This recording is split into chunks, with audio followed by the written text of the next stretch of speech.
Good morning. I stopped in David's Tea today at Chinook Mall because I'm addicted to their oat lattes now. And today's latte is sweet potato casserole. It sounds a little weird. Oh my gosh, it's so good. If you like David's Tea, definitely give it a go.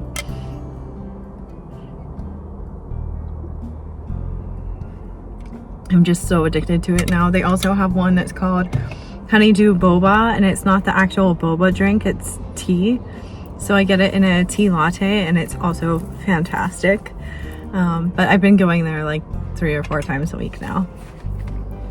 Where do you like to go for tea or coffee? Are you more of a tea drinker or a coffee drinker, or do you change it up? I tend to change it up quite often, but now I'm getting into the tea wave, so yeah, fun times. It's getting to be fall here in Calgary, so you can see some of the leaves are changing. It's beautiful. I think either this weekend or next weekend I want to go to a few lookout points in Kananaskis and in Banff. They're supposed to be absolutely gorgeous in the fall, so it'll be pretty with the mountains and everything. It's so hot out today, Calgary.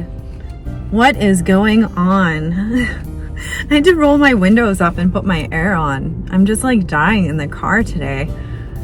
I'm also by a highway and it's super busy, and yeah, there's a lot of cars and commotion outside, so I didn't want it to really ruin the audio in this video. I want you to be able to hear me.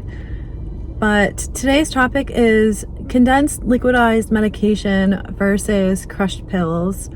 And it's just extremely important to me that I have liquidized medication because I have a J tube. And I have a J tube because I have gastroparesis, colonic inertia, and small intestinal dysmotility. And so I have to really watch how much fluid I'm putting into my J tube at a time, because I can't bolus feed. I can't flush too much water because the intestines do not expand like the stomach does. So because of that, everything has to be condensed as much as possible. Even when I'm eating, it goes through a pump. I also have to keep in mind, because I have Ehlers-Danlos syndrome, that my organs can rupture easier. So pushing all that fluid through there is not exactly safe for me. So liquidized medication is more condensed. It's not a luxury option. It's more of a necessity, especially for people with J tubes, because our intestines don't expand.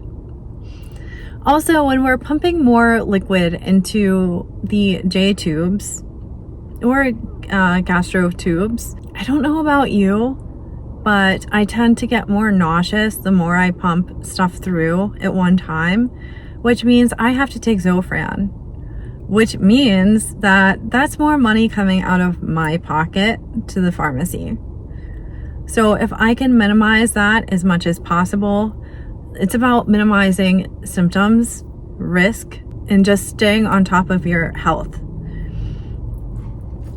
Also, when pills are crushed, you lose some of the dosage and the strength. Whether the pills are getting stuck in the pill crusher, you know, the dust comes up in the air, if your jejunum spits out like mine does, you're losing dosage. Even if I'm just pushing 30 milliliters in there, my jejunum still likes to spit out that water. So, you know, more volume is a greater chance for me to lose dosage in that. And also with crushed pills, with the NFIT,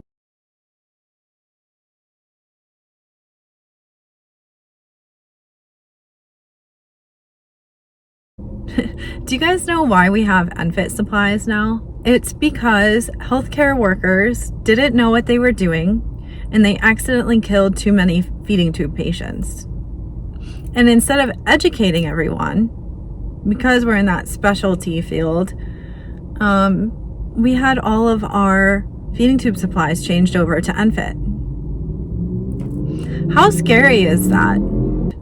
And let me tell you how I got my medications covered under Alberta Blue Cross in liquid form, because it was not easy. So when I first went to my pharmacy, I told them like, hey, I'm trying to transition all of my medications over to liquidized form because they're not hitting at the right times and they're just not working as well as liquidized because my GI system's all messed up. And I said, I have a feeding tube, and I was just talking with them, and they said, okay, well, let me call your health insurance to make sure that liquidized medications are covered.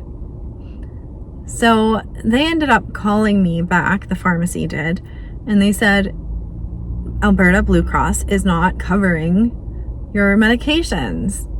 So that threw me through a loop because I thought, well, why wouldn't they cover? It's just a different form of medication.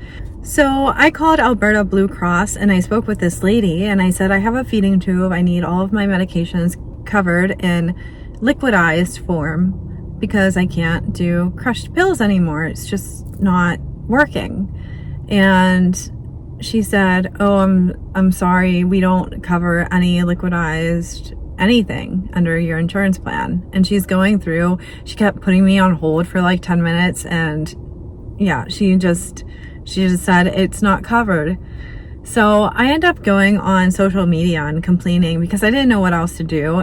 So I did get the attention of the manager. He called me and he said for my pharmacy to call them back and say that I need liquid medications due to having a feeding tube. So those are the golden words for you guys. Make sure when your pharmacy calls the insurance company's pharmacy, make sure that they tell them that you need liquid medications due to having a feeding tube, and then see what they say. So I didn't know that, and now I do. It's really frustrating to even have to go through this process, that this is even a thing. I think, not everyone is moral, especially the bigger companies, but I think that all forms of medication should be covered regardless if you use a compound pharmacy or not, because not everyone can use pill form or crushed pills, and so you're excluding certain people when you don't cover that, and it is a bit discriminatory, I think, in my own opinion, but what do I know?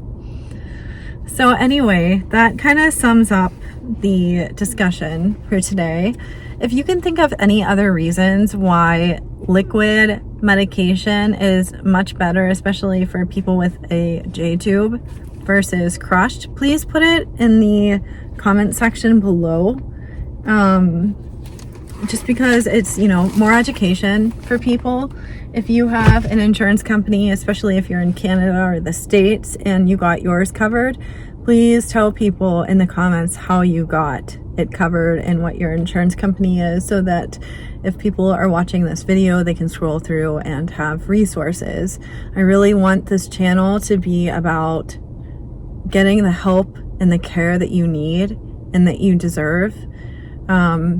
And just coming together as a community and helping each other out, because many of us are rare patients, and the rare is becoming less rare nowadays, so we need to help as many people as we can, and if I can help make the process go smoother for you guys, then I'm grateful. So anyway, I'm just chilling in my car, literally. It's so hot. It's so hot. I shot this video before and I deleted everything because my face was too shiny and I was too self-conscious to put it on the YouTubes. So I deleted everything and then I just reshot it. So yeah, I think the rest of today I might go walk in the mall a little bit. I need to pump my tires up in my chair. I really, really need to do that. I kind of need help with that. I'm hoping my husband can help me with that this evening. I don't know whether I should take my chair in and see how much air my tires have in them now. I don't know, it might be a bit dangerous. But anyway, I hope you're having a great week. I hope that you have many adventures planned. You're as pain-free as possible. And I hope that you know, especially by now, if you've watched all of my videos, that you are absolutely 100% incurably awesome. I'll see you in my next video. Bye.